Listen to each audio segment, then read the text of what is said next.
नमस्कार मित्रांनो, जय महाकाल. आता आपण रेस्क्यूसाठी चाललो आहे आणि रेल्वे ट्रॅक क्रॉस करून मी ह्या बाजूला आलो दळखन गावाकडे. आणि बघा,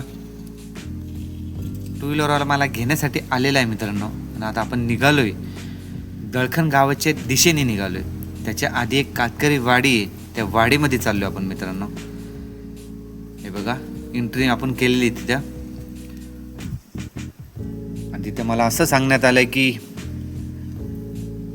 सापाला पिल्लं झालेले आहेत. बघूया पहिले आपण आता तिथे नक्की काय काय नक्की तिथे पिल्लं झालेत का नाही. ते बोलतात का खूप पिल्लं निघून राहिलेत. आणि ह्या धक्क्यामधून हा जोत्या आहे घराचा. हे बघा, इथे दिसलाय मला डुरक्या घोणस आहे मित्रांनो. आणि बघा, पिल्लू एक तर दिसलंय मला, खूप छान. ते बोलते एक एक पिल्लं असे बाहेर निघत होते. हे बघा, इथे एक आहे. मी आता यांना रेस्क्यू करतो पहिले. हे बघा, खूप आनंदाची बात आहे माझ्यासाठी पण, आणि ह्या निसर्गासाठी पण, आणि आपल्या सर्वांसाठी पण. एक खूप भयंकर तिथं मला एक शॉक बसला डायरेक्ट. असं ऐकण्यात आलं मला की 14 पिल्लं त्यांनी मारलेत मित्रांनो. खूप वाईट आणि खूप भयंकर परिस्थिती इथे होती. हे बघा, खूप छान पिल्लं आहेत. इतके छान पिल्लं मित्रांनो मी अजूनपर्यंत कधी बघितले नव्हते, हातात असे घेतले नव्हते कधी. मस्त आपल्या लहान मुलांसारखेच आहेत, एकदम कोमल आहेत, एकदम नाजूक आहेत. आणि मित्रांनो, कसं त्यांचं हृदय झालं असेल मारण्यासाठी तिथल्या लोकांचं. आदिवासी समाज आहे तिथे मित्रांनो. हे बघा, बिनविषारी साप आहे मित्रांनो. एकदम किती गोंडस आहेत, छान पिल्लं आहेत मित्रांनो. 14 पिल्लं मारलेत त्यांनी आणि जाळून पण टाकले लगेच. मी यायच्या आतच ते जाळून टाकले होते. माझी तर बघण्याची तिथे इच्छाच नाही झाली, डायरेक्ट जाऊन हिंमतच नाही झाली. मी त्यांना आता बाटलीत भरतो.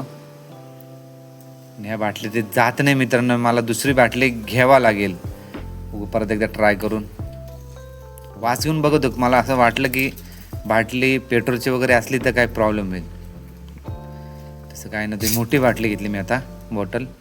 हे बघा, आणि काही गरज नव्हती मित्रांनो, छोट्या पिल्लांना मारण्याची काही गरज नव्हती. मी त्यांना बोललो बी की सर्पमित्र आहे, तुम्ही कॉल करून बोलावलं होतं, पण मारलं का? ते बोलतात का सर्व पिल्लं बाहेर निघत होते, आम्ही घाबरलो, आमचे लहान लहान मुलं आहेत आजूबाजूला, म्हणून आम्ही मारलं. आणि मी त्यांना बोललो पण साप एवढ्या स्पीडला हा पळत नाही, आणि लहान पिल्लं आहेत एवढ्या स्पीडला काही जाणार नाही आहेत. डुरक्या घोणस म्हटलं तर तो काही स्पीडला पळत नाही, खूप स्लो असतो तो. आणि हे पिल्लं आहेत, त्यांचा तर काहीच विषय नव्हता मित्रांनो. जसे आपले लहान मुलं असतात तसे त्या सापाचे पण लहान मुलंच होते. हे बघा, ही मादा आहे आणि खूप थकलेली तिला आता आपण रेस्क्यू करतोय, पण वाटत नाही. अर्धी आतमध्ये ती पूर्ण ना, अर्धी बाहेर आहे. मी पकडली तरी तिचं शरीर आणू शकतं. तिने आत्ताच पिल्लं काढलेले आहेत, जास्तीत जास्त 1-1.5 तास झाला आहे मित्रांनो. आणि तिने तिचे 14 पिल्लं गमावलेले आहेत. निसर्गामध्ये खूप भयंकर मानववृत्तीचे लोक असे आहेत, हे मी अनुभवतो. हे बघा, छान पिल्ले आहेत एकदम. तुम्हाला दाखवतो. मला 3च पिल्ले मिळालेत मित्रांनो, आणि तिथे अजून 3 पिल्लं आहेत, पण ती आतमध्ये आहेत, भेटत नाही. आणि मी हे फोडायचा प्रयत्न करतो, का ती मादा पण तिथून मुक्त होण्याची खूप गरज आहे मित्रांनो. तिला रेस्क्यू करून घेऊन जाणं खूप गरजेचं आहे, नाहीतर हे लोक तिला मारून टाकतील 100%. म्हणून मी हा प्रयत्न करतोय. तिथं त्या मुलाला मी दगडी काढण्यासाठी सांगितलंय.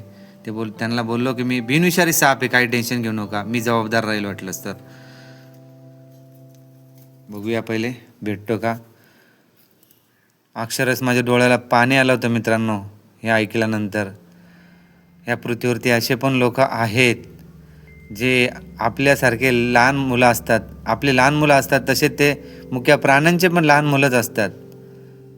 त्यांना का नाही आपले मुलं त्याच्यामध्ये दिसत. निर्दयी त्यांची हत्या करण्यात आली. माझ्या घरापासून फक्त मित्रांनो 1 किलोमीटरचं अंतर आहे, जास्त लांब पण नाही आहे. हे बघा, मी पूर्ण दगडी काढल्यात पण दिसत नाही मला, पण मी निघून आलो मित्रांनो. बघा, आणि इथे दुसरी एक घटना बघा, वनवा लावण्यात आलेला आहे. काही गरज नसताना मुख्य प्राण्यांचे हाल करतात लोक. काय गरज आहे वनवा लावायची? हे बघा किती कीटक, किती छोटे पिल्लं, सापांचे पिल्लं किती मरत असतील. याचे दुष्परिणाम नक्कीच भोगावे लागतील मनुष्य जातीला. आणि सर्वात पहिले हे 3 पिल्लं आपण आजाद करू. आता मला खूप आतुरता आहे त्यांना आजाद करण्याची मित्रांनो. आणि आपल्याला ते 3 पिल्लं आणि एक मादा अजून मिळालेली नाही आहे. टोटल 20 पिल्लं होते. हे बघा पाण्याच्या जागेवर आलेलो आपण. मला वेळ झाला मित्रांनो, संध्याकाळ झाली खूप, 7 वाजून गेले होते आणि मी एकटाच आहे मित्रांनो. हे बघा किती छान पिल्लं आहेत. त्यांना आपण आता आजाद करतोय. एका बाजूला माझ्या मनामध्ये आनंद पण आहे आणि एका बाजूला दुःख पण आहे खूप. मी तोच विचार करतोय मित्रांनो त्या 14 पिल्लांचा. ते असे मला मिळाले असते तर किती छान आजाद झाले असते ते सर्वजण आणि ती मादा पण. तरी पण मी प्रयत्न करत राहील. नक्कीच मला कॉल आला तर मी वापस जाईल तिथं मित्रांनो आणि मी त्यांना सुरक्षित रेस्क्यू करून निसर्गाच्या सानिध्यात आजाद करेल. तर चला आपण आता ह्या पिल्लांना पहिले आजाद करू. मी माझं कर्तव्य, माझं काम मी करतोय. खूप पुढे कामं करायचे आहेत मित्रांनो आपल्याला. इथं सुरुवात आहे फक्त. तुमच्या सर्वांचे आशीर्वाद असतील तर नक्कीच याच्यापेक्षा काही कामं मी करू शकतो. निसर्गाला एक आपण हातभार लावू शकतो. प्रत्येकाला जगण्याचा अधिकार आहे. जगू द्या प्रत्येकाला. जसा मुख्य प्राण्यांचा जीव आहे तसा आपला पण जीव असतो, तसा त्यांचा पण आहे. हे बघा किती छान 3 पिल्लं आजाद होतात. आणि ह्या व्हिडिओला मी लाईक आणि सबस्क्राईब नाही मागणार मित्रांनो. हे मुख्य जीवासाठी जे मिलेत 14 पिल्लं, त्यांच्या श्रद्धांजलीसाठी मी अर्पण करतो माझे सबस्क्राईब आणि लाईक.